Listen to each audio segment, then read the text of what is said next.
رسالت آپ صلی اللہ علیہ وسلم کو یہ ہدایت دی گئی، آپ صلی اللہ علیہ وسلم نے یہ ہدایت لوگوں کو پڑھ کے سنائی اور قیامت تک کے لیے قرآن مجید میں ثبت ہے۔ جو مقابل کا ذہن ہے جو اس بات کو دوسرے انداز سے لیتا ہے، وہ استدلال کرتا ہے ان اقدامات سے جو خود رسالت آپ صلی اللہ علیہ وسلم کی زندگی میں پیش آئے، آپ کے صحابہ کے ذریعے، خود آپ کے ذریعے۔ تو اس میں اگر یہی ہدایت اصولی طور پہ سمجھ لی جائے تو وہاں پر ایک ہمیں تھوڑا سا مختلف معاملہ بھی نظر آتا ہے۔ آپ اس کی بڑی ایک طویل توجیہ کرتے ہیں اور بتاتے ہیں کہ قانون اتمام حجت پیغمبروں کے ساتھ خاصا میں چاہتا ہوں ذرا سننے والوں کو اس کی بھی ایک جھلک مل جائے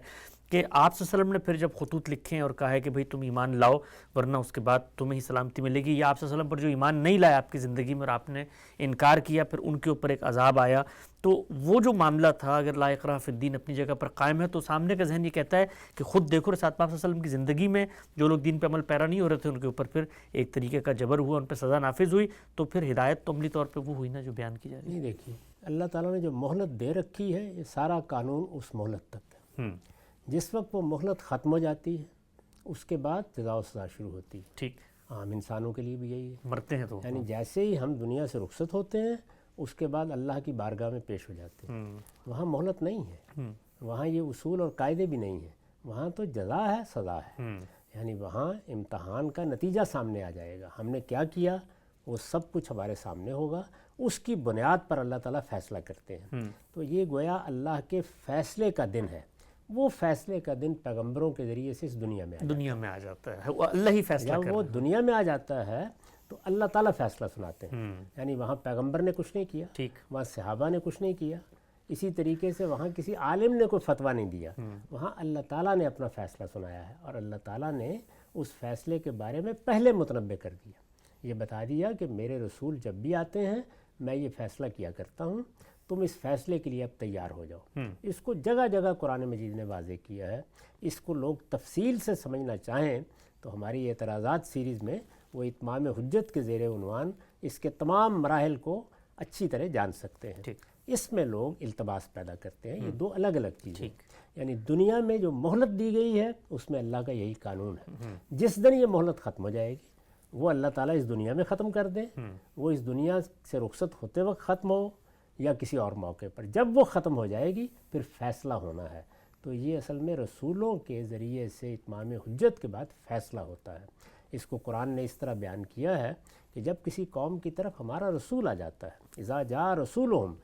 قضی بینہم بالقسط وہم لا یظلمون، اس کے بعد پورے انصاف کے ساتھ وہ فیصلہ کر دیا جاتا ہے جو قیامت میں ہونا ہے، اور کسی پر اس معاملے میں ظلم نہیں کیا جاتا۔ تو ان دونوں کو بالکل الگ الگ رکھنا چاہیے، یعنی چیزوں کو ان کی صحیح جگہ پر سمجھنا، یہی اصل میں عدالت بھی ہے اور یہی قیام بالقسط بھی ہے، یعنی یہ جاننا کہ کون سے معاملات ہیں جن میں مجھے یا آپ کو کچھ کرنے کی ضرورت نہیں ہے یا میرا حق نہیں ہے، کون سے معاملات ہیں جس میں معاشرے کے کچھ حقوق قائم ہو جاتے ہیں، وہ کون سی جگہ ہے جس کے بعد اللہ کی جزا و سزا شروع ہو جاتی ہے۔ ان سب چیزوں کو ان کے صحیح محل میں رکھ کر سمجھنا، یہی دین میں تفقہ ہے۔ ہمارے ہاں جو بدقسمتی ہوئی ہے وہ یہ ہے کہ ان لوگوں کے ہاتھ میں بعض چیزیں آ گئیں جو تفقہ کی صلاحیت نہیں رکھتے تھے۔ میں نے بارہا اس چیز کی جانب توجہ دلائی ہے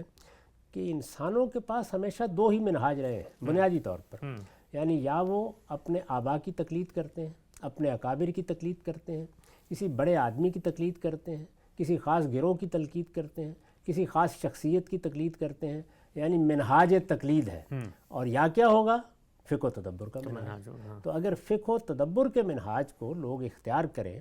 تو اس کا نتیجہ کیا ہوگا، ہر چیز اپنے محل پر رہے گی۔ یہ فقہ و تدبر میں ہوتا کیا ہے، احکام تو موجود ہوتے ہیں، آپ نے قرآن کی ایک آیت پڑھی، آپ نے ایک حدیث پڑھی، ان کو ان کی صحیح جگہ پر رکھ کے دکھانا، کون سی چیز کس محل کی ہے، ان کے مابین باہمی تعلق کیا ہے، ان کا وزن کیا ہے۔ یہ دیکھیے نا کہ کوئی چیز پاؤ ہے، کوئی چیز سیر ہے، اس کا صحیح وزن متعین کیا جائے، ان کا باہمی ربط طے کیا جائے، اسی کو فقہ و تدبر کی روایت نے ہمارے ہاں ابتدا میں قائم کیا۔ یہ آپ کے علم میں ہے کہ اس کے لیے فقہائی کا لفظ اختیار کیا گیا، صحابہ میں بھی فقہائے صحابہ، اسی طرح فقہائے تابعین، یعنی وہ لوگ جن کو اللہ تعالیٰ نے یہ صلاحیت دی تھی کہ وہ چیزوں کے اندر اتر کر اس کو دیکھیں۔ اس کو قرآن مجید نے اس طرح بیان کیا تھا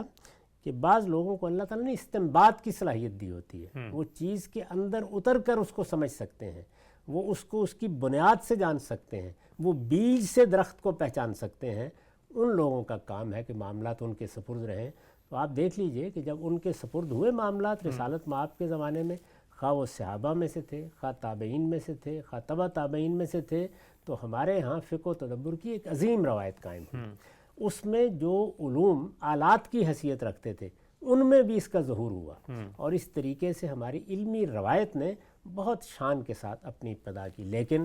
عام لوگ ہر جگہ موجود ہوتے ہیں،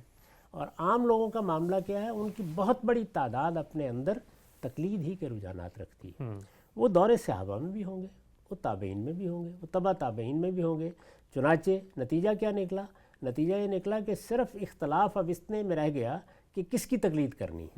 کچھ لوگوں نے سلف کی تقلید کو اصول بنا لیا، کچھ نے کسی خاص امام کی تقلید کو اصول بنا لیا، کسی نے 4 یا 5 ائمہ کی تقلید کو اصول بنا لیا، کسی نے پوری مسلمان امت کے علم کی تقلید کو اصول بنا لیا۔ تو اصل بات کیا ہے کہ فقہ و تدبر کی روایت کو زندہ کیا جائے۔ فقہ و تدبر کی روایت ہی ہے جو کسی قوم کے لیے ترقی کا باعث بھی بنتی ہے۔ اور چونکہ دین کا معاملہ یہ نہیں ہے، باقی علوم میں یہ ہوتا ہے کہ ان علوم کے ماہرین متوجہ ہوتے ہیں، یہاں عوام بھی متوجہ ہو جاتے ہیں۔ اس کا نتیجہ یہ نکلتا ہے کہ بعض اوقات علماء بھی تقلیدی کی دعوت دینے لگ جاتے ہیں۔ تو ہمارے دین میں یہ چیز بتائی گئی ہے۔ چنانچہ دیکھیے جب علماء کے لیے اللہ تعالیٰ نے ہدایت فرمائی تو کیا کہا؟ لیتفقہوا فی الدین، وہاں بھی یہی لفظ استعمال کیا۔ وہ دین میں غور و خوض کرنے والے ہوں، دین کو سمجھنے والے ہوں، اس کی بصیرت رکھتے ہوں، وہ لوگ ہیں جن کو پھر یہ کام کرنا ہے اور یہ کام انجام دینا ہے۔ تو یہ روایت جیسے ہی زندہ کی جاتی ہے تو ہر چیز اپنی صحیح جگہ پر بیٹھ جاتی ہے۔